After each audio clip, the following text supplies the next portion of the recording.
Oke, semuanya selamat berjumpa kembali. Sekarang kita di materi mengenai keterbagian.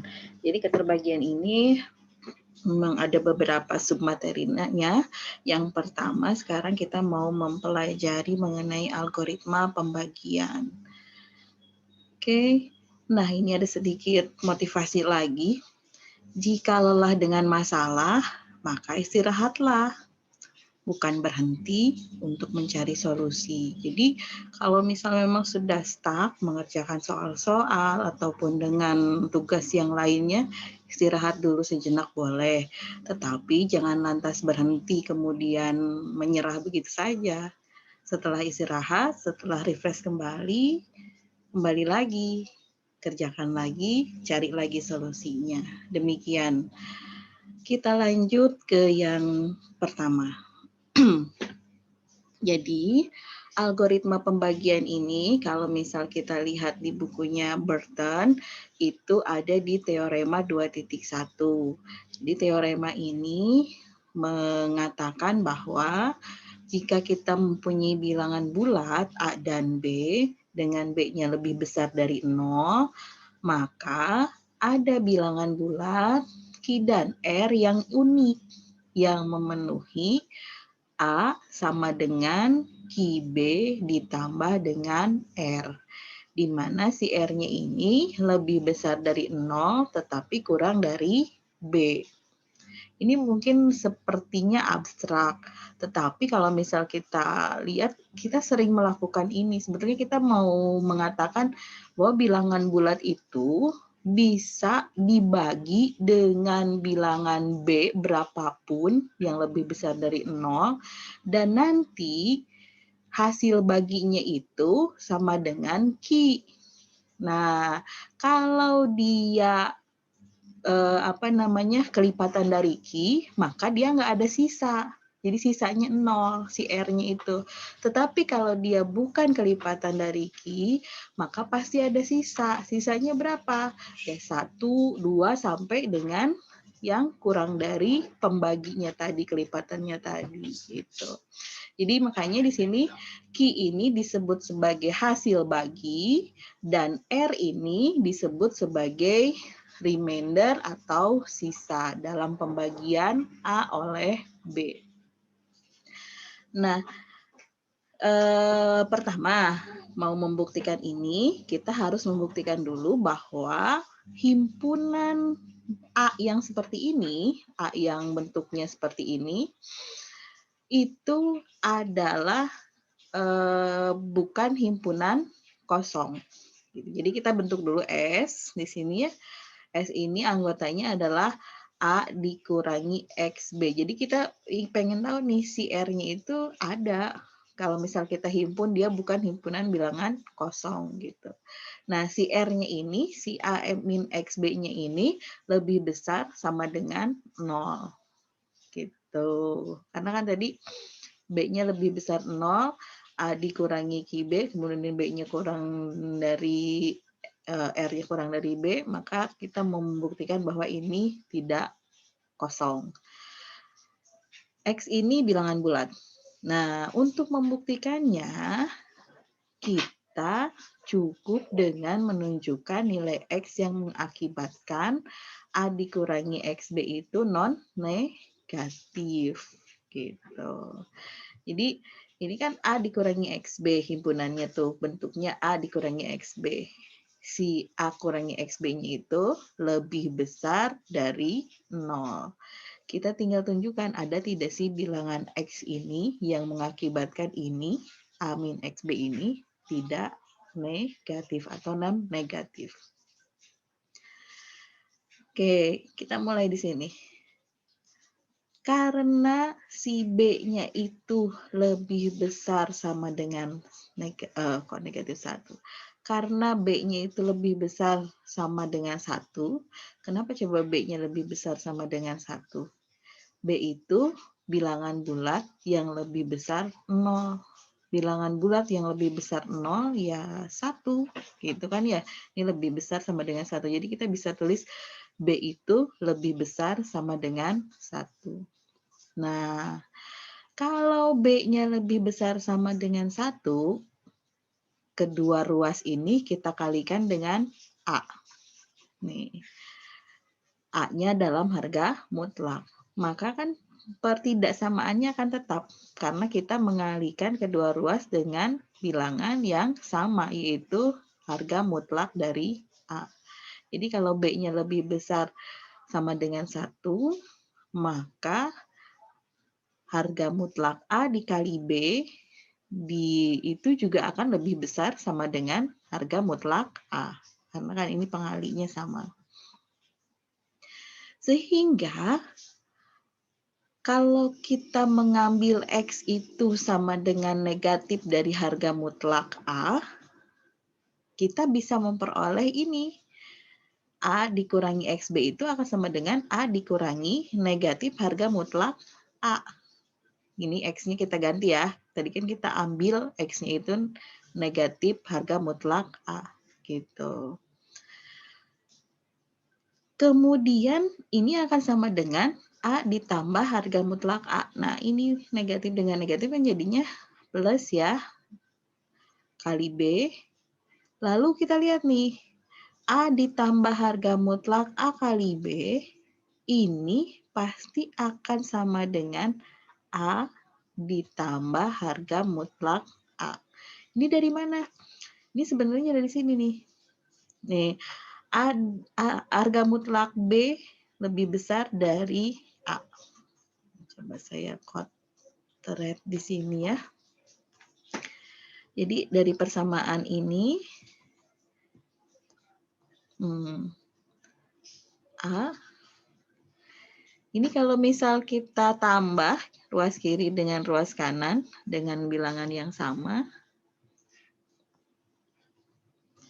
Oke, ulangi. Jadi kita bisa tahu, ini kan pertidaksamaan awal ya, harga mutlak A lebih besar, kalau dikalikan dengan B lebih besar dari harga mutlak A. Kalau sebelah kiri kita jumlahkan dengan A, sebelah kanan kita jumlahkan dengan A, maka pertidaksamaannya akan tetap. Nah, tadi dari bentuk yang ini, kemudian X-nya kita ganti dengan ini, dengan negatif harga mutlak A, maka kita memperoleh bentuk ini, dan dari sini kita tahu bahwa bentuk yang ini lebih besar dari ini, maka kita dapat pertidaksamaan seperti yang di sini. Nah, lalu ini kita lihat A ditambah dengan harga mutlak A. Ini adalah bilangan yang lebih besar dari 0 gitu. Kenapa? Karena tadi kita bisa menuliskan bilangan bulat A dan B gitu kan ya. Nah, si B-nya lebih besar dari 0 gitu. Terus kita tahu B di sini juga lebih besar 0. Terus A di sini pasti lebih besar dari 0 juga. Jadi kalau misal ini lebih besar dari 0 dijumlahkan lagi dengan A, bilangan yang sama, meskipun misalkan nanti A-nya negatif, katakanlah A-nya negatif 3, terus kemudian harga mutlak A-nya berarti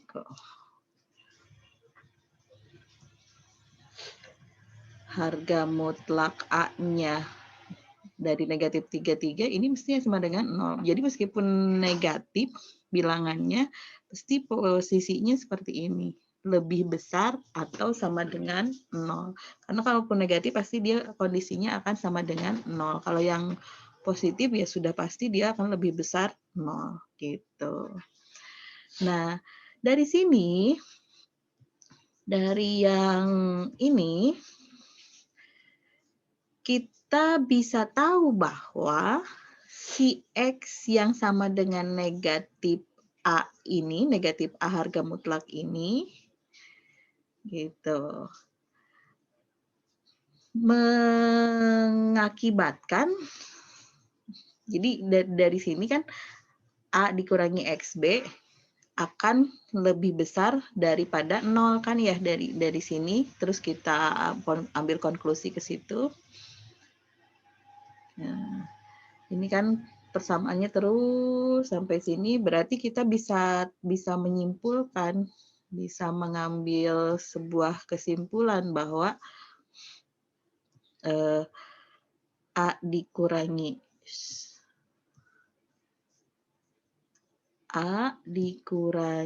dengan A dikurangi dengan XB ini lebih besar 0. Nah, lihat nih. Jadi A dikurangi XB ini lebih besar 0. Untuk yang X-nya, kalau kita pilih dia ada di negatif harga mutlak A. A dikurangi XB lebih besar 0, berarti ini merupakan anggota dari himpunan S. Jadi ketika kita ambil bilangan negatif, himpunan S-nya itu ada. Siapa? Ya ini, A dikurangi X, B. Karena dia lebih besar 0. Gitu. Nah, artinya berarti si S ini dia punya anggota, dengan demikian S bukan himpunan kosong. Itu yang pertama. Langkah pertama pembuktian, kita harus buktikan bahwa himpunan ini, AX min B ini tidak kosong. Nah, langkah berikutnya kita lihat di sini. Kalau S-nya bukan himpunan kosong, maka well ordering principle itu akan berlaku. Jadi katanya kan dulu setiap himpunan itu pasti memiliki, jadi himpunan bilangan bulat ya, pasti memiliki bilangan bulat terkecil. Kita sebut bilangan bulat terkecilnya itu adalah R. Gitu. Kata well orderingnya begitu. Nah, kita mau buktikan betul tidak ada R yang menjadi bilangan bulat terkecil dari S, gitu. Kita sudah tahu bahwa si S ini didefinisikan sebagai A dikurangi XB, gitu kan ya. Kemudian AX min B, A dikurangi XB-nya itu lebih besar dari 0. Sehingga nanti kalau kita punya R yang merupakan anggota S, gitu, maka si R ini bisa ditulis sebagai A dikurangi Ki B. Gitu. Jadi X-nya ini kita ambil dia sebagai Ki. Kita ambil Ki bilangan bulat untuk mensubstitusikan X ke situ. Di mana si R-nya ini lebih besar dari 0. Nah, tadi kita sebut R sebagai bilangan bulat terkecil di S ini. Maka kita harus tunjukkan, karena dia bilangan bulat terkecil, nggak ada bilangan bulat yang lain, gitu kan ya, selain R yang lebih kecil dari R. Jadi R itu harus kurang dari B. Gitu. Kita bilangan bulat yang lainnya, misalkan B, karena di sini si pembaginya B.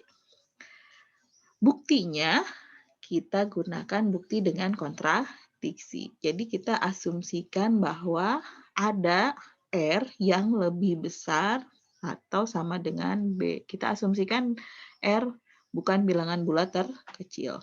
Nah, kalau kita mengasumsikan ini, apa yang terjadi? Gitu. Perhatikan bahwa kalau kita punya A dikurangi Ki B, ini ya, kita bisa bentuk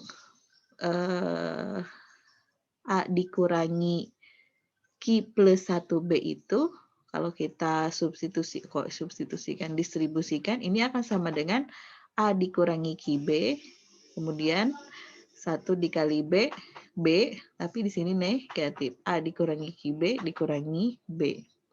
Jadi bentuk ini akan sama dengan R dikurangi B. Jadi kalau misal kita punya A dikurangi Ki plus 1 kali B, Ini sama dengan R kurangi B. Gitu. Nah, A dikurangi Q plus 1 kali B ini anggota S bukan. Kita lihat di sini. R dikurangi B R dikurangi B ini adalah lebih besar 0. Kenapa? Dari asumsi yang kita punya tadi.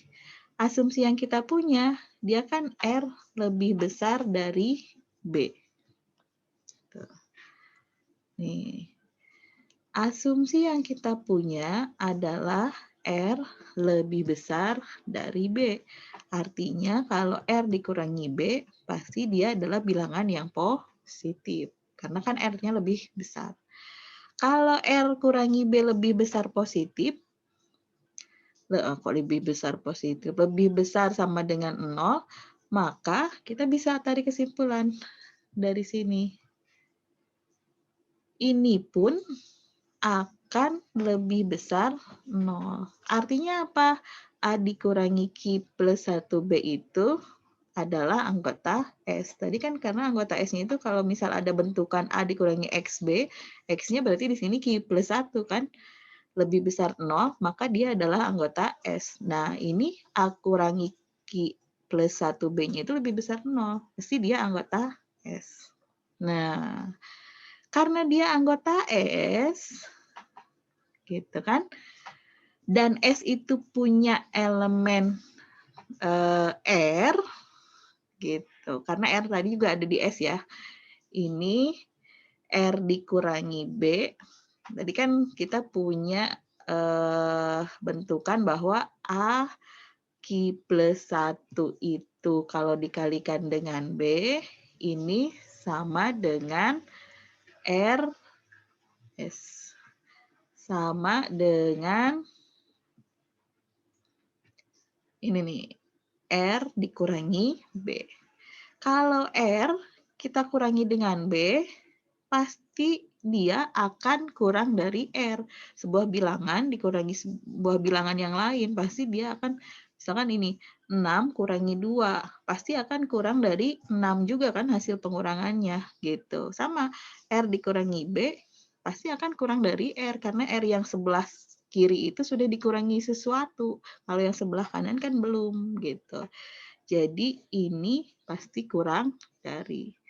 Nah, ini ada kontradiksi. Tadi dibilang bahwa R itu adalah bilangan bulat, R itu, ini kontradiksi dengan fakta bahwa R bilangan bulat terkecil. Jadi, tadi kita bilang bahwa R itu adalah bilangan bulat terkecil. Artinya tidak ada bilangan bulat yang lain di S, sedemikian sehingga si bilangan bulat R itu ya dia yang paling kecil. Tapi di sini R min B ini ada di S dan R juga ada di S dan R min B itu kurang dari R yang kita katakan sebagai bilangan bulat terkecil. Ini ada kontradiksi. Artinya apa yang kita asumsikan di awal itu salah gitu. Jadi kita mengasumsikan ini salah. Kalau misal kita mengasumsikan ini, akan terjadi kontradiksi demikian. Sehingga ya bilangan bulat terkecilnya itu adalah R. Memang betul gitu. Jadi langkah yang pertama kita buktikan bahwa S-nya itu bukan himpunan kosong. Langkah yang kedua, kita buktikan bahwa himpunan kosong yang S ini memiliki elemen terkecil, yaitu R.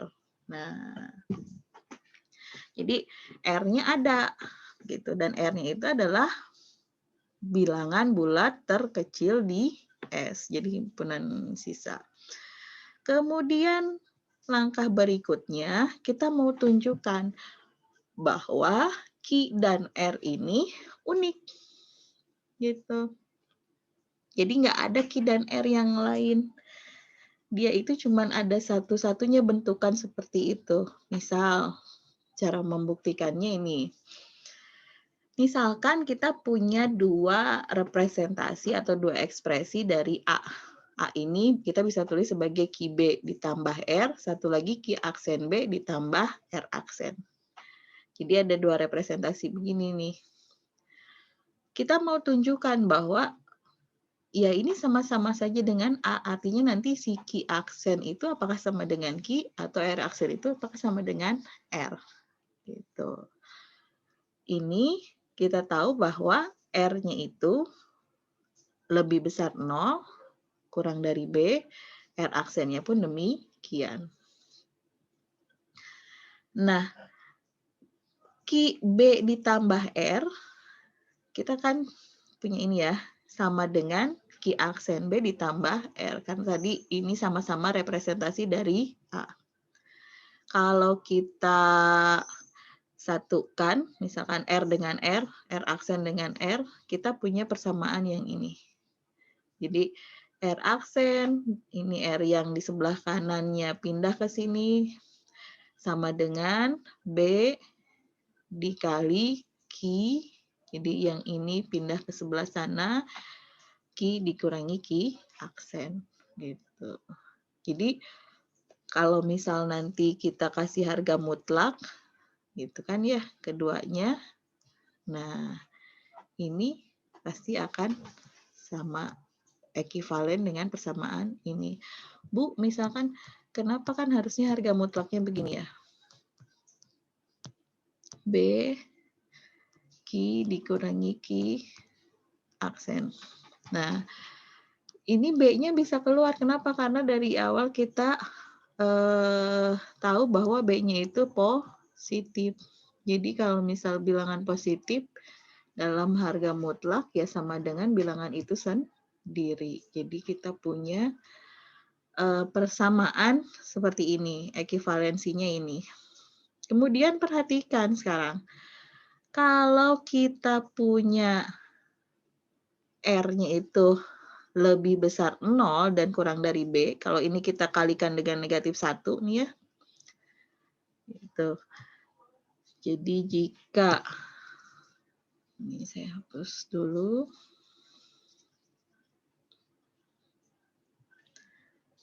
Jika ini kurang dari B, ya R kurang dari B, kita kalikan dengan negatif 1, maka persamaan ini akan menjadi seperti ini. Nih. Jadi nanti tandanya berubah. Gitu. Si B-nya negatif R ini akan lebih besar dari negatif B dan akan kurang dari 0. Karena kan dia dikalikan dengan negatif. Nah, lalu jika persamaan tadi kita tambahkan, jadi keduanya kita jumlah nih. Misal saya tulis di sini. Jadi ini ada negatif B, kurang dari negatif R, kurang dari 0. Kemudian satu lagi di sini R. Ini lebih besar 0, ini kurang dari B. Kalau kita jumlah, gitu. Ini akan, yang ini R aksen ya. Ini akan sama dengan negatif B kurang dari R aksen kurangi R kurang dari B. Ini dijumlahkan negatif R ditambah R aksen ya. Negatif R ditambah R aksen. Kita bisa tulis jadi seperti ini. R aksen kurangi R karena negatif R. Nah, jadi kita dapat ini. Nah, ini ekivalen dengan bentuk yang harga mutlak. Nah, kan definisi harga mutlak itu kalau misal kita punya X kurang dari A, ini kan sama saja dengan si X-nya itu ada di antara negatif 2, negatif A dengan A. Gitu. Jadi kalau misal kita punya R aksen dikurangi R, itu ada di antara negatif B dengan B, ini kita bisa tulis sebagai yang ini. Harga mutlak R aksen kurangi R itu kurang dari B. Nah, Harga mutlak R dikurangi R aksen kurang dari B. Kita dapat ini. Akibatnya apa? Akibatnya, nih, ini kan tadi kita punya di atas itu persamaan yang ini ya. Oke. Kita punya akibatnya yang ini. Sorry. Nah, yang ini highlighter. Akan kurang dari B gitu ininya. Karena kan tadi R aksen dikurangi R dalam harga mutlak itu sama aja dengan B dikali Q dikurangi Q aksen. Jadi si B dikurangi Q aksennya itu pasti kurang dari B juga karena ini bentukan yang sama dengan R aksen kurangi R. Nah, kalau kita bagi ini kan Q dikurangi Q aksen kurang dari B. Ini bagi dengan B semuanya. Ini kan sama aja dengan Q dikurangi Q aksen kurang dari 1. Gitu. Nah, Q dikurangi Q aksen kurang dari 1 ini artinya apa? Si Q kurangi Q aksen ini pasti nanti yang paling kecilnya itu adalah 0, nggak mungkin negatif karena dia adalah harga mutlak gitu. Jadi kita punya akibat ini, bentukan ini. Karena dia dalam harga mutlak, dia bilangan bulatnya berarti non negatif. Jadi kita punya bentuk yang ini. Bentuk itu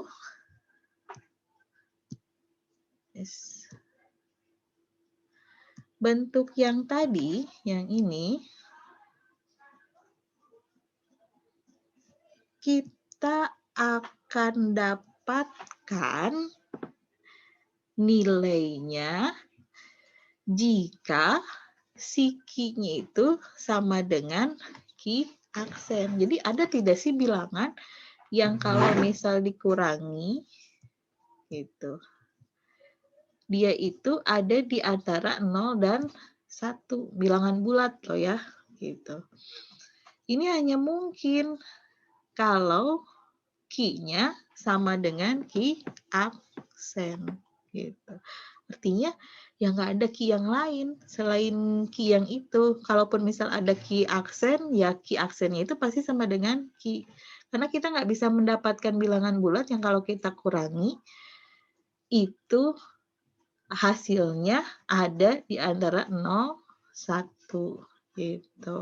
Pasti bilangan bulatnya ya bilangan bulat yang sama gitu. 7, ada nggak bilangan bulat selain 7 yang kalau kita kurangi hasilnya itu antara 0 dan 1? Nggak ada, kecuali 7 itu sendiri. Yang 7 kalau tuan 7 kan sama dengan 0. Ini kan kurang dari sama dengan ya antaranya. Dan di sini yang satunya tidak sama dengan, berarti nggak boleh sama dengan 1 gitu. Kemudian kita tahu bahwa dari sini kita bisa tarik kesimpulan juga.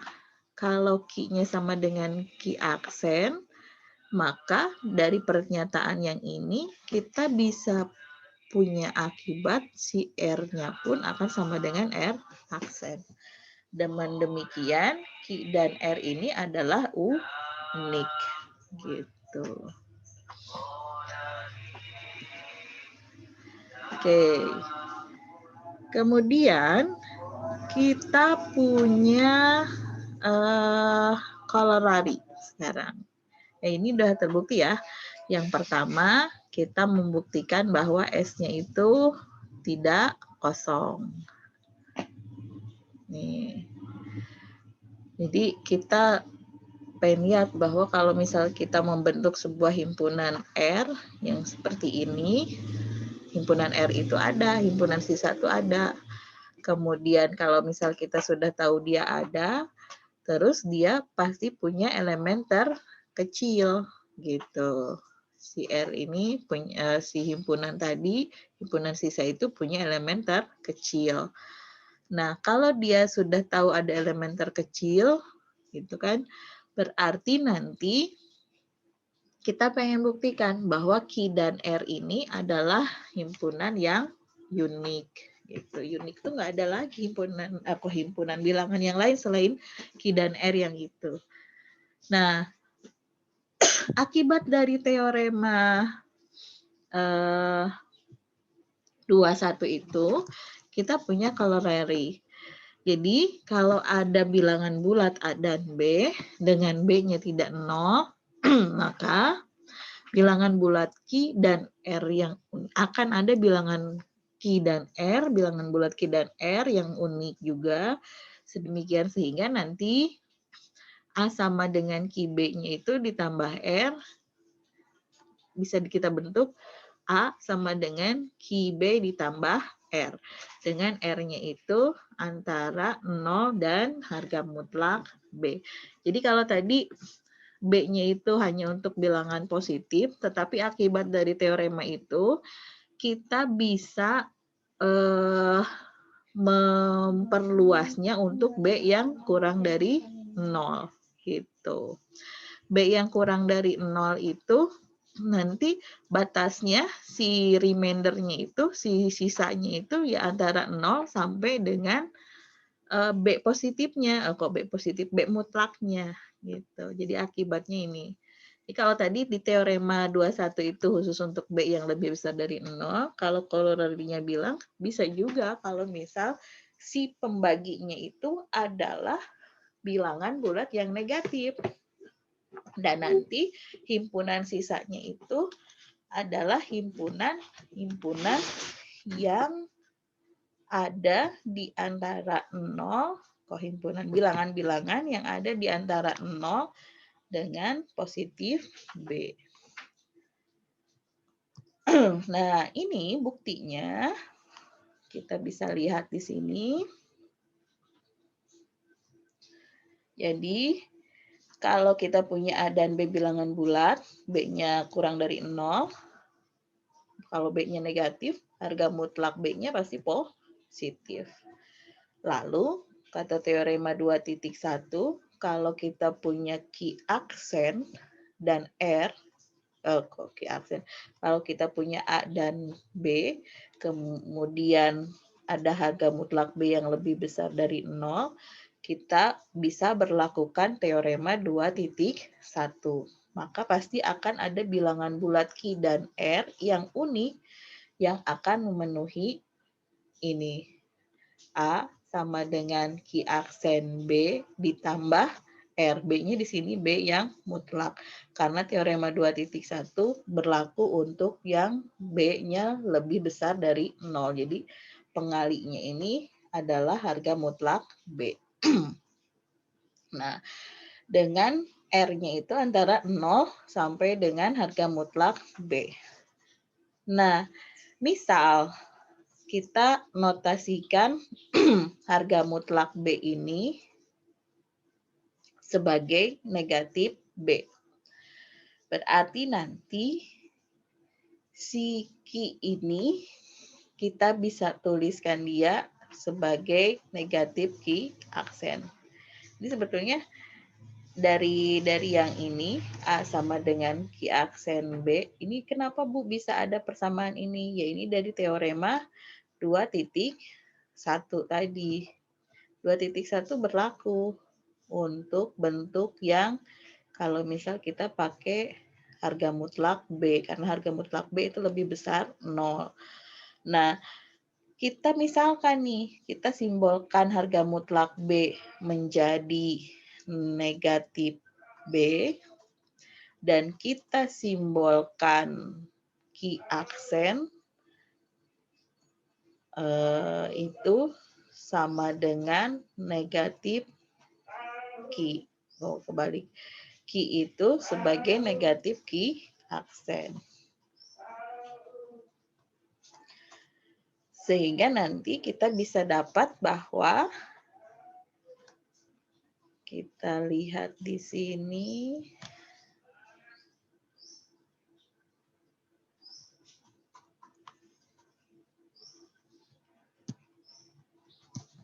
Nih ya.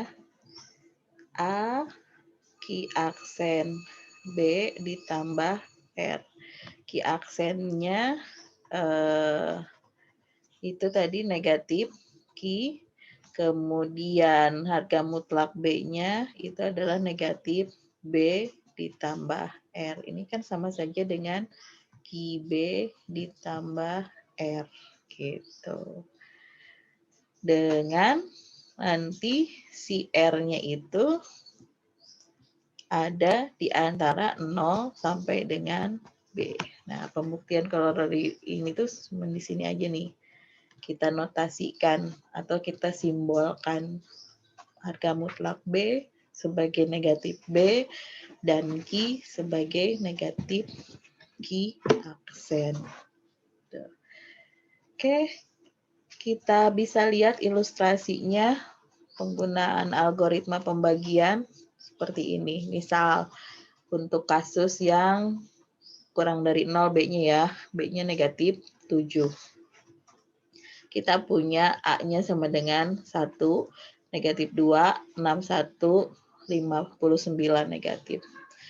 Nah, kalau si pembaginya itu negatif 7, berarti jika kita punya bilangan bulat A, 1 ini kita bisa tuliskan sebagai kelipatan 7.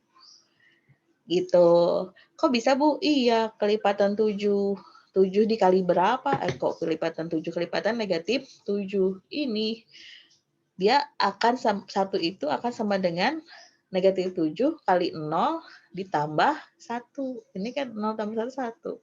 Jadi kalau begitu di sini nilai Q-nya adalah 0, R-nya sama dengan 1. A-nya 1, B-nya negatif 7.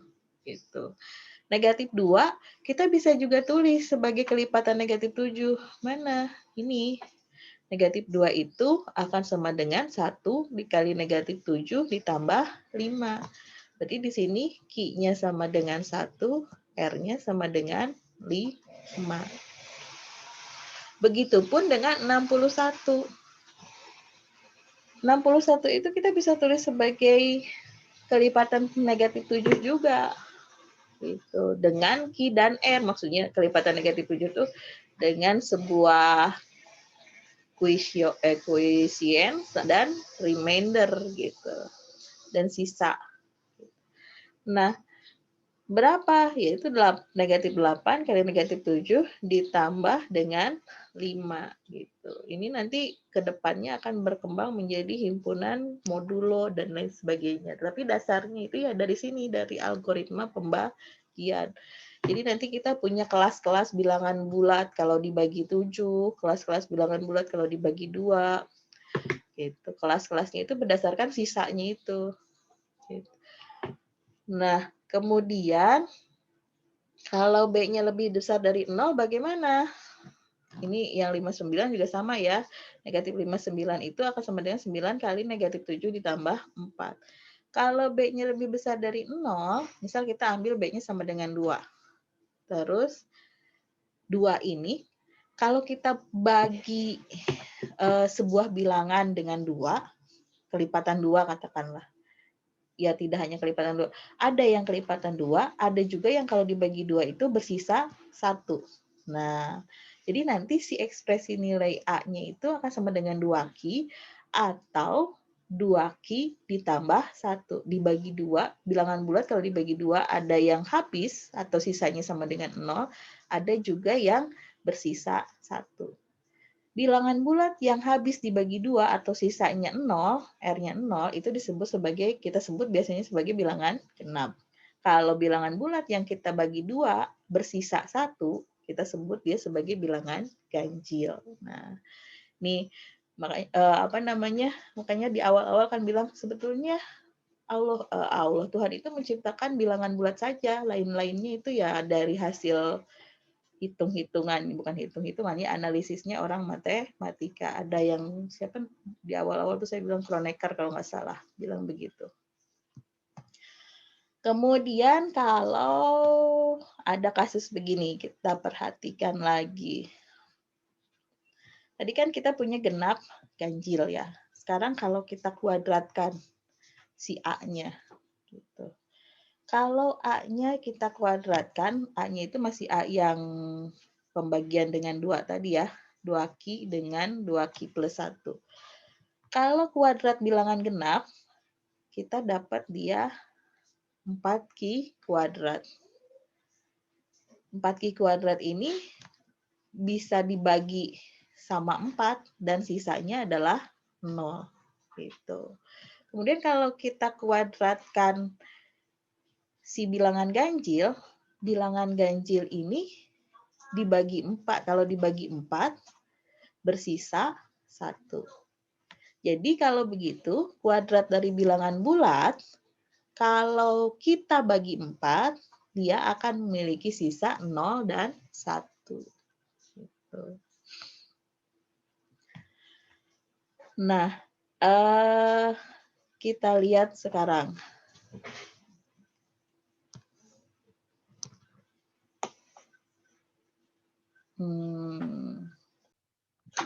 Oke, sekarang kita lihat ilustrasi berikutnya tentang algoritma pembagian ini.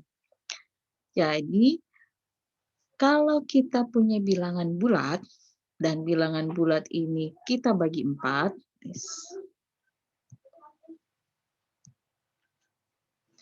bilangan bulat ini kita bagi 4, kenapa begini? Oke.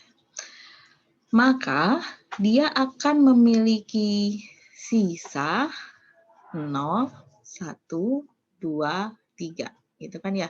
Tadi kan R-nya itu kita tahu di awal si sisa itu ada di antara 0 dan B. B itu pembaginya, berarti 0 dan 4. Berarti kalau misal bilangan bulat kita bagi jadi 4, sisanya itu bisa sama dengan 0 atau kelipatan 4 itu sendiri, bisa dibagi 4 bersisa 1, bisa juga kalau dibagi 4 bersisa 2, atau bisa kalau dibagi 4 bersisa 3.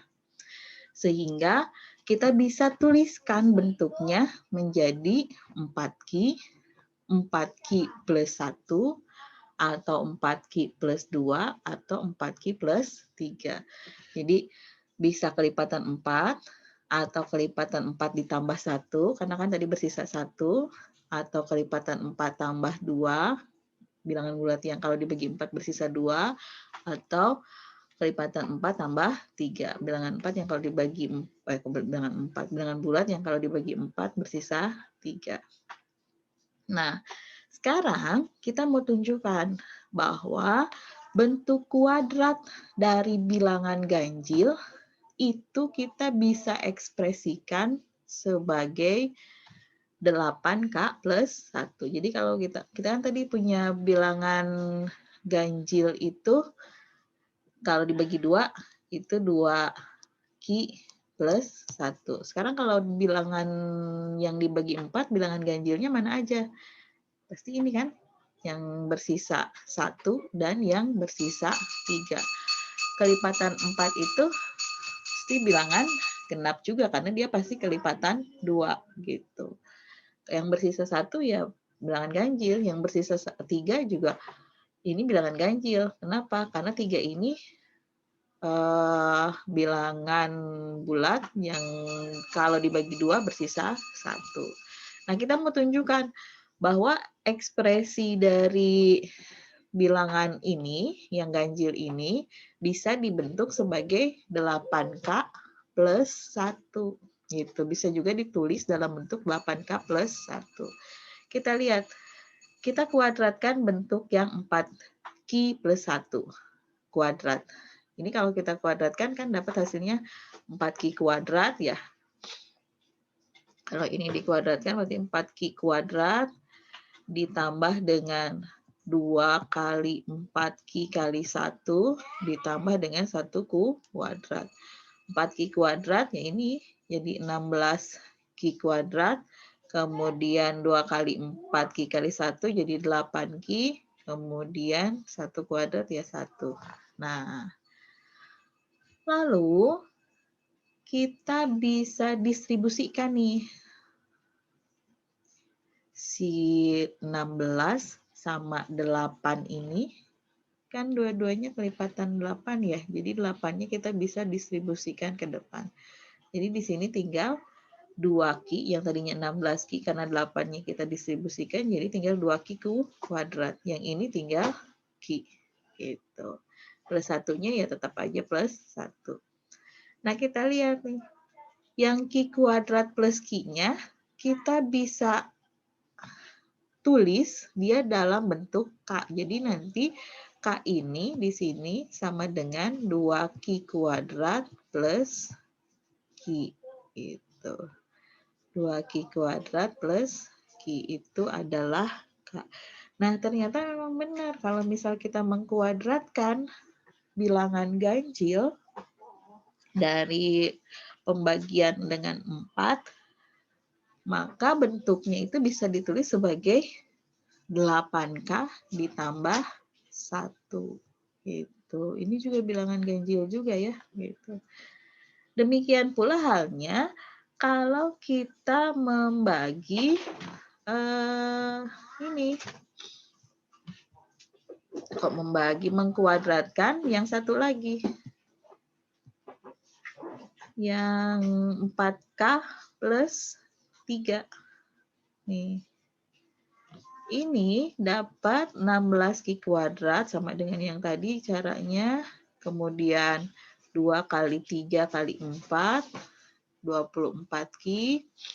Kemudian 3 kuadrat, 9. Ini kan kita bisa tulis 9 itu sebagai 8 plus 1. Jadi ambil triknya itu, kira-kira bisa tidak kita ubah menjadi kelipatan 8. Bisa kan, 9 itu 8 plus 1. Jadi ini 8-nya kita distribusikan lagi, sehingga yang di dalam kurung itu tinggal 16. 8-nya kita distribusikan jadi 2Q kuadrat. 24, 8-nya didistribusikan jadi 3Q. Kemudian 8 yang di sini kita distribusikan jadi 1. Ini kan jadi 8. Ini kita bisa ekspresikan ini sebagai K. Jadi 8K plus 1. Kita lihat contoh di sini. Ini ada 7 kuadrat. 7 itu bilangan ganjil. 7 kuadrat itu kalau misal kita buat 7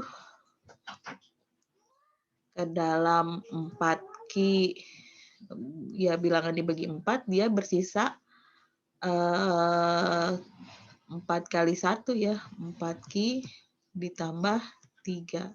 Jadi 7 itu bisa kita sebut sebagai bentuk yang 4Q ditambah 3Q-nya itu 4 kali 1. Dengan Q-nya sama dengan 1.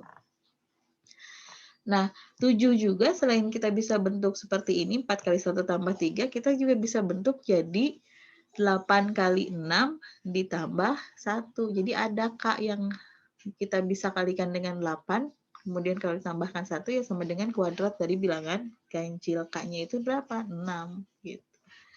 Begitupun dengan 13. Kalau 13 ini ketika kita bagi 4,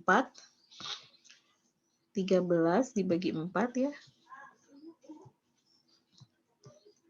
Ini 4 dikali 3, 12 kan ya, bersisa 1. Jadi kalau bentukan algoritma pembagian ke dalam, kita ambil B-nya sama dengan 4, maka nanti kita bisa dapat si Q-nya itu 3 dengan sisa 1.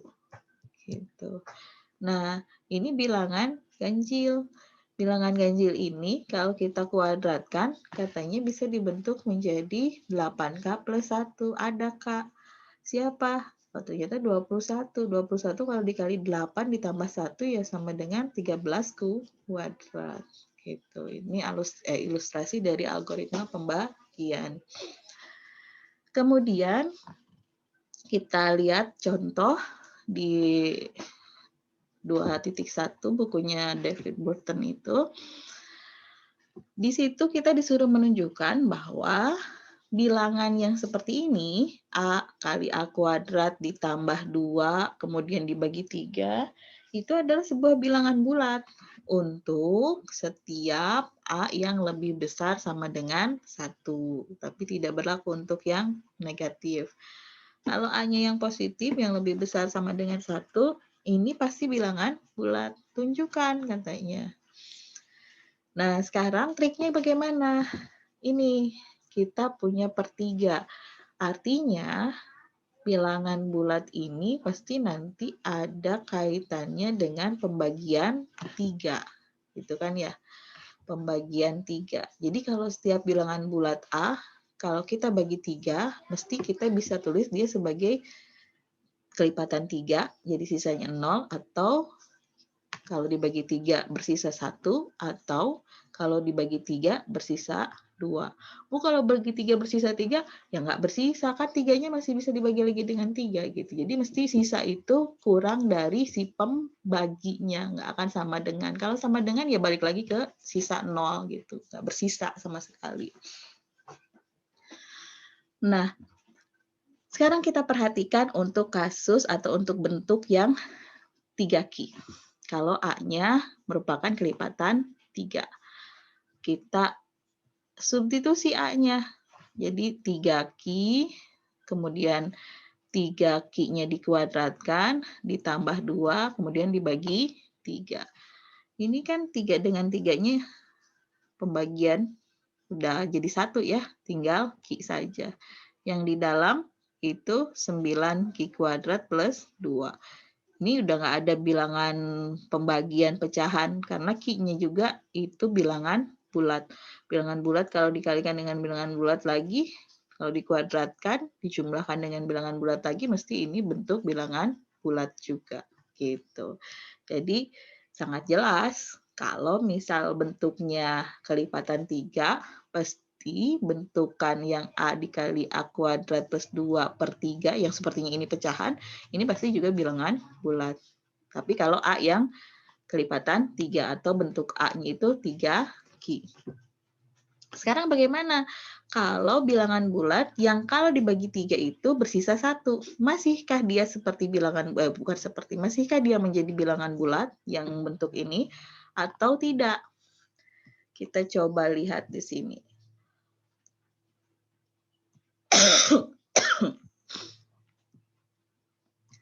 Nah, yang ini. Kita substitusi lagi seperti halnya yang tadi kita lakukan. Ini 3Q, kemudian 3Q yang ini kita kuadratkan, ditambahkan 2 dibagi 3. Kita dapat, ini kalau misal dikuadratkan jadinya 9Q kuadrat ditambah 6Q ditambah 1. Ini masih ada tambah 2, berarti tambah 2. Jadi kita dapat 3Q plus 1, ini kan kelipatan 3 semua ya, 9, 6, 1 tambah 2 jadi 3 kan. 3-nya kita distribusikan ke sini ke depan. Jadi di dalam kurung ini tinggal 9, karena 3-nya sudah didistribusikan, berarti tinggal 3, yang 6 tinggal 2 dibagi 3, yang 3 tinggal 1. Ini 3 dengan 3 kan sudah tidak ada lagi, dia tinggal 1, jadi dikali 1. Jadi ini sudah tidak dalam bentuk pecahan lagi. Kelihatan jelas sekali bahwa ini adalah bilangan bulat. Karena Q-nya juga bilangan bulat gitu. Bentukan ini Q-nya bilangan bulat ya. Jadi bilangan bulat itu bisa kita tulis dalam perkalian bilangan bulat dengan pembaginya dan ditambah dengan sisanya. Itu algoritma pembagian. Jadi jelas juga kalau bentuknya seperti ini, 3Q plus 1, maka ini pun adalah bilangan bulat. Sekarang kita lihat yang bentuk satu lagi. Bagaimana kalau misal A-nya itu kalau dikali 3, dibagi 3 tapi bersisa 2. Tinggal kita substitusikan lagi ke sini. Nih, kita peroleh hasil kuadrat ini kan nih, 9Q kuadrat ditambah 12Q ditambah 4, tambah 2-nya tetap kita masukkan. 4 tambah 2 kan kelipatan 3 juga jadi 6 ya. Jadi nanti si 3-nya kita bisa distribusikan. Jadi nanti di dalam kurung tinggal 3, 12 itu 4, terus yang tadi 6 bagi 3 tinggal 2. 3 ini yang di atas dengan yang di bawah dibagi tinggal 1, jadinya udah nggak ada lagi pecahan karena per 1 kan. Jadi kita punya bentuk yang bukan pecahan lagi dan jelas ini adalah bentuk bilangan bulat. Jadi untuk A yang 3Q plus 2 pun sama. Bentukan ini pada akhirnya adalah sebuah bilangan bulat. Jadi karena 3 kemungkinan tadi menunjukkan dia bilangan bulat, 3 bentuk tadi menunjukkan dia bilangan bulat, maka jelas bahwa si A dikali A kuadrat plus 2/3 itu adalah bilangan bulat.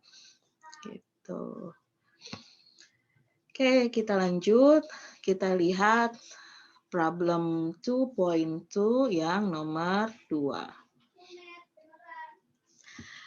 Di bukunya David Burton yang problem 2.2 itu, nomor 2, kita disuruh untuk menunjukkan bahwa setiap bilangan bulat yang memiliki bentuk 6K plus 5, kita bisa ubah representasinya jadi 3J plus 2. Tapi tidak berlaku sebaliknya katanya. Kita lihat nih, 6K plus 5, ini kan kita bisa tulis sebagai 3, 6 itu kan kelipatan 3 ya, 3 kali 2K plus 5. Kemudian 5 itu kita bisa tulis dia sebagai 2 ditambah 3. Nah, sekarang si 3 dengan 2K kemudian dideketin sama 3 yang tadi di sini ditambah 2. Bentuknya bisa kita tulis seperti ini. 3 dengan 3 kita distribusikan, jadi di sini tinggal 2K, yang ini jadi 1. Plus 2-nya tetap kita tulis di sini. Nah ini, si 2K plus 1 ini kita bisa tulis dia sebagai J, sehingga bentuk yang tadinya 6K plus 5 bisa kita bentuk menjadi 3J plus 2, di mana J-nya itu sama dengan 2K plus 1. Tetapi tidak berlaku sebaliknya. Kalau 3J ditambah 2, gitu, kita nggak bisa menjadikan ke 6, kita tidak bisa merepresentasikan ini ke dalam bentuk 6K ditambah 5, gitu. Akan sulit untuk menemukan K bilangan bulat yang nantinya sama dengan 3J, gitu. Pasti K-nya itu harus, kan ini 6, ini lebih besar dari 3. Pasti dibagi 2/2, K-nya itu pecahan mesti. Jadi bukan bilangan bulat. Jadi tidak berlaku sebaliknya. Itu yang problem 2.2. Sekarang kita lihat yang nomor 3B. Nomor 3B itu kita diminta dengan menggunakan algoritma pembagian untuk menunjukkan bahwa pangkat 3, cube itu pangkat 3 ya, cube, dari setiap bilangan bulat memiliki bentuk ini, salah satu bentuk ini 9K, 9K plus 1 atau 9K plus 8. Nah, pangkat 3 dari setiap bilangan bulat. Sekarang, pangkat 3 itu kalau misal ke 9, berarti bilangan dasarnya mesti 3. Jadi kita ambil bentukan bilangan bulat yang kalau dibagi 3. Bentukan bilangan bulat yang kalau dibagi 3 itu adalah 3Q kelipatan 3, atau kalau dibagi 3 bersisa 1, atau bilangan bulat yang kalau dibagi 3 bersisa 2. Nah, sekarang perhatikan masing-masing. Untuk yang kalau dibagi 3 bersisa 0 atau kelipatan 3 itu sendiri. Kalau kita pangkat 3 kan si A-nya yang bentuk 3Q ini, kita bisa dapat 3Q pangkat 3 itu 27Q pangkat 3. Atau kita bisa tulis 27 itu sebagai 9 kali 3. Itu kan ya. Nah, 9 kali 3Q pangkat 3. 3Q pangkat 3-nya ini kita bisa tulis menjadi K. Gitu. Jadi bentukan ini yang 27Q pangkat 3, ini kita bisa ubah menjadi 9K, di mana K-nya itu adalah 3Q pangkat 3. 3Q pangkat 3 ini mesti bilangan bulat. Gitu. Kita bisa menemukan K yang demikian. Karena Q-nya juga bilangan bulat. 3-nya sudah pasti bilangan bulat. Kalau dipangkatkan 3 jadi bilangan bulat juga. Gitu. Kemudian kita lihat yang kasus kedua. Kasus kedua itu kalau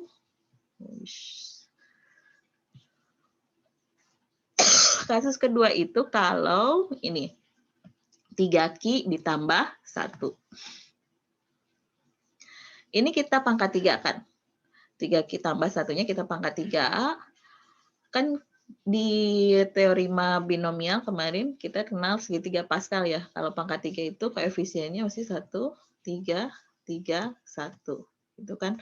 Terus kalau misal ada 3Q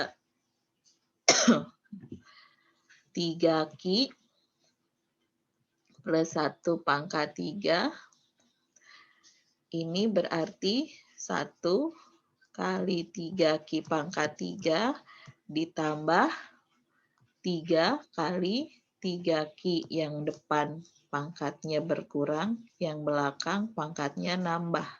Tadinya di sini nggak ada, dia jadi pangkat 1. Terus 3 kali 3Q kali 1 pangkat 2. Ini jadi pangkat 1 ya.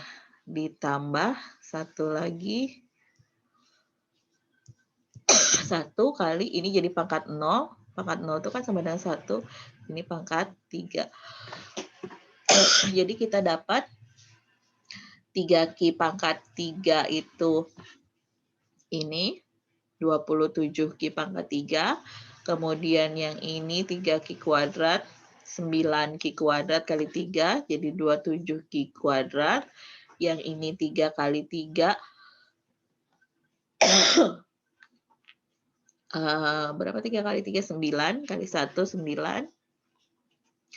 Ditambah dengan ini 1. Gitu. Ini yang 3 ini, kelipatan 9 kan? Jadi 9-nya kita bisa distribusikan. Yang 27 tinggal 3 dengan Q pangkat 3, yang 27Q kuadrat juga tinggal 3 dengan Q kuadrat, yang 9 tinggal Q aja. Gitu. Jadi ini 9.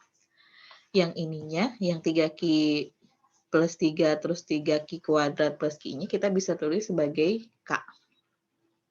Jadi ini bisa kita tulis sebagai 9K plus 1. K-nya ini mesti bilangan bulat. Gitu. Karena Q-nya itu bilangan bulat.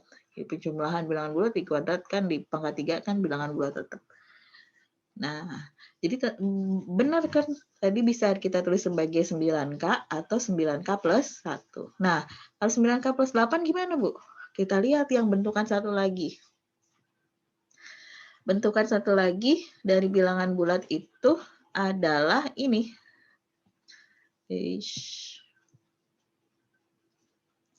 3Q plus 2. Nih. 3Q plus 2, kemudian kita tahu bahwa kalau ini kita pangkatkan 3, sama seperti halnya tadi. Kita coba biar kalian lebih paham juga. 3Q ditambah 2 pangkat 3. Ini kan 1, yang depan pangkat 3. Yang depan tuh yang ini ya, yang A-nya. Ini B-nya. Terus koefisiennya 3. Kemudian yang depan pangkatnya berkurang. Kemudian yang belakangnya kan 2, pangkatnya 1 bertambah, ini koefisiennya 3 kan 1, 3, 3, 1 ya. Terus yang depan pangkatnya berkurang, tadinya pangkat 2 sekarang jadi pangkat 1. Ini jadi pangkat, kok 2 sih, 3 ya.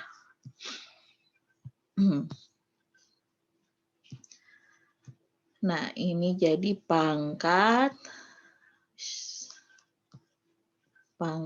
2. Ini kan tadi pangkat 1, sekarang pangkat 2. Yang terakhir berarti 1, 3 Q-nya pangkat 0, kita nggak usah tulis aja, ini jadi pangkat 3. Gitu. Biar kita bisa lebih paham lagi. 3 Ki, ini Ki ya, pangkat 3. Jadi 27 Ki pangkat 3. Sekarang yang ini 3 Ki pangkat 2 itu kan 9 Ki kuadrat. Kali 3 jadi 27 Ki kuadrat. Yang duanya saya nggak tulis dulu. Nggak operasikan maksudnya, tetap kalikan 2. Biar kelihatan nanti kelipatan 9-nya. Kemudian ini 3 kali 3, 9. Kalikan dengan 2. Pangkat 2. Oh ya, ini harusnya 4. Saya salah. Nah, itu harusnya 4. Gitu. Ditambah dengan 2 pangkat 3, 8. Nah, ini kan kelipatan 9. 9-nya bisa kita distribusikan. Jadi tinggal 3 Ki pangkat 3. Yang ini berarti 3, tapi kalikan 2, jadi 6. Nah, yang ini berarti 9-nya keluar tinggal 4. Salah tadi. Sehingga yang bentuk ini 3 Ki kuadrat ditambah 6 Ki plus 4 Ki, kita bisa tulis sebagai K. Jadi bentukannya 9K ditambah 8. Jadi ekspresi yang ini, yang 3 Ki plus 2, kalau kita pangkatkan 3, dia bisa kita tulis sebagai bentuk 9K plus 8 untuk sebuah K bilangan, untuk suatu K bilangan bulat. Gitu. Itu yang nomor 3B. Nanti nomor 3A-nya dicoba, langkahnya sama seperti ini. Triknya lihat, kalau kelipatan 9, mungkin saja dia bisa dari bentukan atau klasifikasi bilangan bulat kalau dibagi 3. Atau kalau dimintanya dalam kelipatan yang lain, lihat lagi nanti triknya apa. Yang kira-kira bisa sejalan 3 dengan 9 kan masih dalam kelipatan 3 ya, gitu. Kalau 8 mungkin bisa 2 atau 4. Kalau 5, ya lihat dari 5-nya itu sendiri, klasifikasi 5. Kita lihat nomor 6 sekarang. Masih problem 22.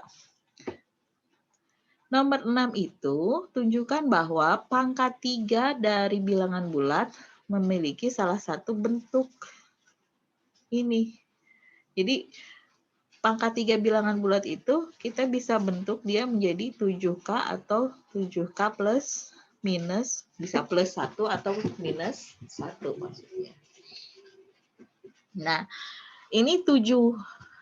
7 itu ya dia karena bilangan prima, kita belum mengenal bilangan prima, tapi kita tahu bahwa 7 itu nggak bisa kita bagi dengan 2 yang dibagi dengan bilangan yang lain yang kemudian habis gitu, kecuali dengan bilangan dirinya sendiri. Jadi bentukannya itu klasifikasinya juga ya udah pembagian 7 saja gitu. Pembagian 7 ini nanti sisanya berapa? Ya dari 0 sampai dengan 6 gitu. Kalau sisa 7 ya balik lagi ke 0 atau nggak bersisa. Jadi pengklasifikasiannya nanti berdasarkan bilangan bulat kalau dibagi 7. Bilangan bulat kalau dibagi 7 ya bisa bersisa 0 atau kelipatan 7 itu sendiri, bisa bersisa 1, bisa bersisa 2, 3, 4, 5, 6. Nah, kita belum berbicara tentang prima dan lain sebagainya ya. Nanti kita bisa temukan definisi prima ya dari yang sekarang kita lakukan. Oke, sekarang kita lihat yang bentukan 7 Ki.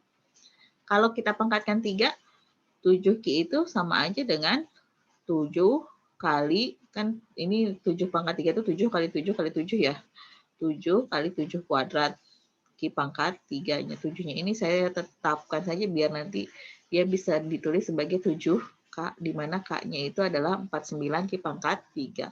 49 Ki pangkat 3 ini mesti bilangan bulat, karena Ki-nya juga bilangan bulat. Kemudian, bentuk yang kedua ini adalah 7 Ki ditambah 1. Ini kalau kita pangkatkan 3 sama persis dengan yang tadi kita lakukan. 1, kemudian 3, 1 gitu ya. 1 dikali 7 Ki pangkat 3 ditambah 3 kali 7 Ki kuadrat kali 1 pangkat 1. 3 kan pangkat 3 itu selalu 1 ya. 7 Ki-nya berkurang 1 lagi pangkatnya, ini jadi pangkat 2. Ini 1, 7 Ki-nya jadi pangkat 0, 1-nya jadi pangkat 3. Nah, ini biar kelihatan kelipatan 7, jadi saya tulis 7 kali 7 kuadrat. 7 kali 4, 9 Ki pangkat 3. Ini juga biar tetap di kelipatan 7, jadi 7, kan harusnya 7 kuadrat ya. Si 7 yang ini dikalikan 3 jadi 21, 7 yang satu lagi tetap di depan. Yang ini juga sama, 7-nya saya nggak kalikan dengan 3, kok jadi 9 sih? Oh iya, ini salah, bukan 9, harusnya berapa? 3 ya. Sorry. Harusnya ini 3. 7 kali 3 Ki, ini ditambah dengan 1. Nah, ini berarti 7 kali ini 3 ya. Bukan 9. Ini kan 7-nya pangkat 1, berarti 7 tetap, ini 3. Oke. Berarti, nah ininya, kelipatan 7-nya kita distribusikan jadi di depan. Berarti di dalam tinggal 49, terus 21, yang 7 kali 3 tadi. Kemudian yang ini tinggal 3. 3 ya ini ya. Ditambah dengan 1 yang ini. Nah, yang ini, hasil pendistribusian ini bilangan bulat. Jadi kita bisa bentuk atau tulis dia sebagai K. Gitu. Jadi ternyata kalau bentuknya 7Ki plus 2, dia bisa kita tulis sebagai 7K plus 1 kalau dipangkatkan 3 gitu. Kalau yang 7Ki plus 2 bagaimana? Sama halnya dengan yang tadi. Jadi kalau tadi ini 1, di sininya sekarang 2. 2 pangkat 2. Sekarang 2 pangkat 3 gitu. Sama aja, berarti 7 kali 4, 9. 7 kali 4, 9 yang 7 kuadrat, terus ini 21-nya kalikan dengan 2. Nah, jadi kan 3 kali 7, 21, kalikan lagi dengan 2, jadinya 42. 7-nya tetap yang satunya, 7 di situ. Terus yang ini, berarti ini 4 kali 2. 4 kali 2, 4 kali 3. Harusnya di sini 12, bukan 6. 12. Kemudian yang ini 2 pangkat 3 itu 8. Berarti ini akan sama dengan 7-nya 49. Kemudian yang ini 42. Kemudian yang ini 12. Nah, 8 itu kan kita bisa tulis sebagai 7 ditambah 1 ya. Jadi kita tulis 8 itu 7 tambah 1. Ini sama-sama kelipatan 7 kan? Jadi 7-nya dengan yang ini didistribusikan ke depan. Yang ini tetap 49 plus dengan 1. Ini plus 1 lagi, ini 7K ditambah 1. Di mana K-nya itu adalah bentuk yang ini tadi. Oh, ini bukan 6 tapi 12. Gitu. Bu, 1 yang ini di mana? Dari yang 7 ini, yang tadi 8 kita tulis sebagai 7 ditambah 1. Gitu. Itu kalau bentuknya 7Ki plus 3 kita pangkatkan 3. Ternyata kita bisa bentuk dia sebagai, bisa tulis dalam bentuk 7K ditambah 1, di mana K-nya itu bilangan bulat yang bentuknya seperti ini dari Ki yang tadi. Gitu.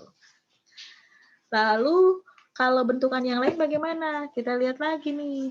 Yang 7Ki plus 3, kalau kita pangkatkan 3, dia jadi berapa?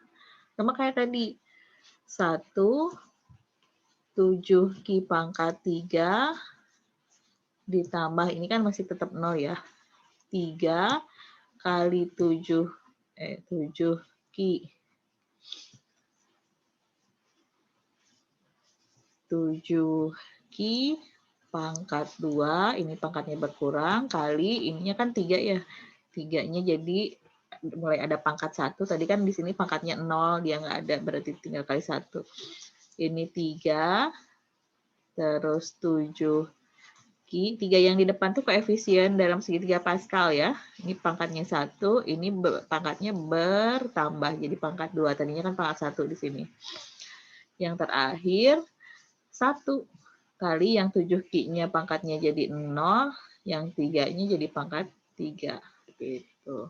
Jadi kita dapat 7 dengan 7 kuadrat, 49 ya. 7Q yang ini kan. Terus 7 yang ini tetap, tinggal yang ini. Ini kan ada 2 7-nya. 7. S.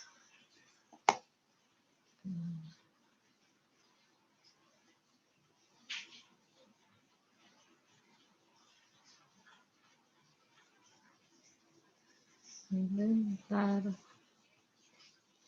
Nah, yang ini 7-nya ada 2.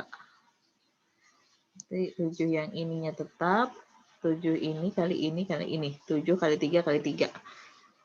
9 kali 7, 63. Terus ini 7-nya tetap, ini 3 pangkat 2, 9 kali 3, 27 harusnya ini. Ini harusnya 27. Terus yang ini 27. Oke. Ini kelipatan 7 semua. Sampai sini. Berarti kita bisa tulis 7 kali 49, terus 63, terus 7 kali 2, 7. Ini harusnya 27, bukan 9 ya. 27. Nah, 27 ini kita bisa tulis sebagai 28 dikurangi 1, biar ada kelipatan 7-nya. 28 ini kan kelipatan 7 ya, 7 kali 4. Berarti ini kita bisa tulis 7 kali 4, 9 yang tadi, yang ini, ditambah dengan 4 dari 28 ini. Gitu. 28 itu kan 7 kali 4, dikurangi, sisanya tinggal 1. Nah, yang ini kita bisa tulis dia sebagai K. Jadi nanti bentuk ini bisa disebut, bisa ditulis sebagai 7K dikurangi 1. Gitu. Nah, ini. Demikian pula dengan yang yang bentuk Q plus 4. Q plus 4 pun sama. Ininya berarti ganti jadi 4. Ini ganti jadi 4 juga. Ini jadi 4. Ini jadi 4 gitu. Jadi ini 4, ini 4 kuadrat, ini 4 pangkat 3. Nanti kita cross check nih.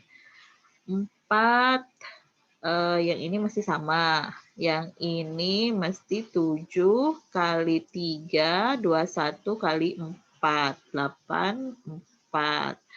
Kemudian yang ini 7-nya tetap. Ini berarti 4 kuadrat 16 kali 3, bukan 12, berarti 48. 16 kali 3, 48 ya. Kemudian yang ini 4 pangkat 3, 16 kali 4, 64 ya. 16 ya, 64. Jadi kita bisa tulis, ini kan kelipatan 7, ini sampai sini, ini bukan 12 tapi 48, yang 64 ini kita bisa tulis sebagai 63 kurangi 1. Ini juga kelipatan 7, ini 48 ya. Yang tadi ini bukan 9 tapi 27. Ini 27. Ada salah di situnya. Nah, ini juga bisa ditulis sebagai 7K plus 1. Kalau kelipatan 5 bagaimana? Kelipatan 5 juga sama. Kita ubah ininya. Berarti ini jadi 5. Ini 5 kuadrat, ini 5 pangkat 3. Kita coba cek, pangkatkan 3. Yang depan tetap, yang ini 7 kali 3 kali 5. 7 kali 5, 15 kali 3. 7 kali 5, 5. Iya, 7 kali 5, 35. 35 kali 3. 35 kali 3, 85 gitu. Bukan ya?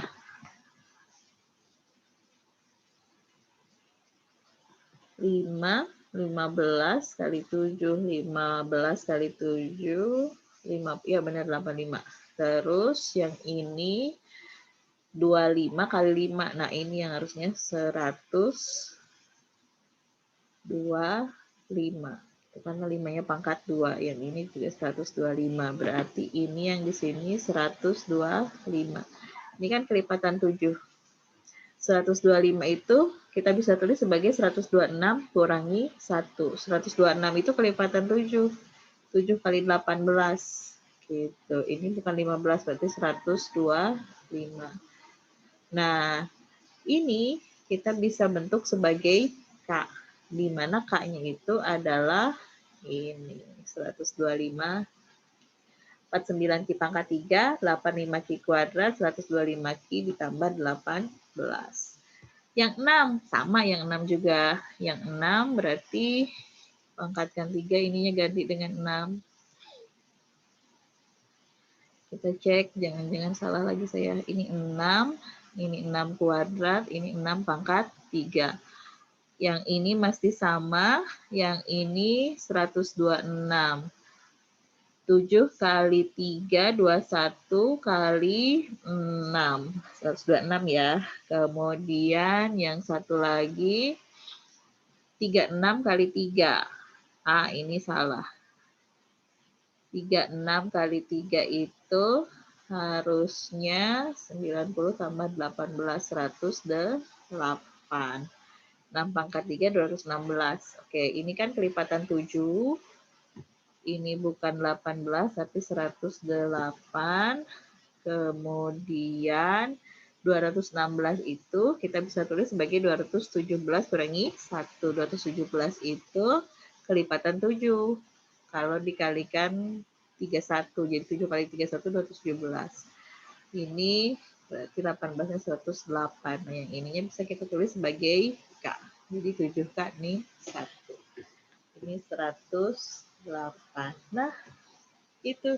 Jadi ternyata kalau dipangkatkan 3, kita bisa dapat bentuk 7K-1. Yang ini kan yang kalau lebih besar dari 3 sampai dengan 6 tuh. Atau kita juga bisa tulis dalam bentuk 7K plus 1, atau kita bisa tulis dalam bentuk 7K gitu. Sudah semuanya kita tunjukkan. Itu caranya ya, cara mengerjakannya. Itu nomor 6. Nah, penjelasannya sampai di sini. Nanti coba kerjakan yang problem 2.2 sesuai dengan yang diperintahkan di buku tugas di Google Classroom.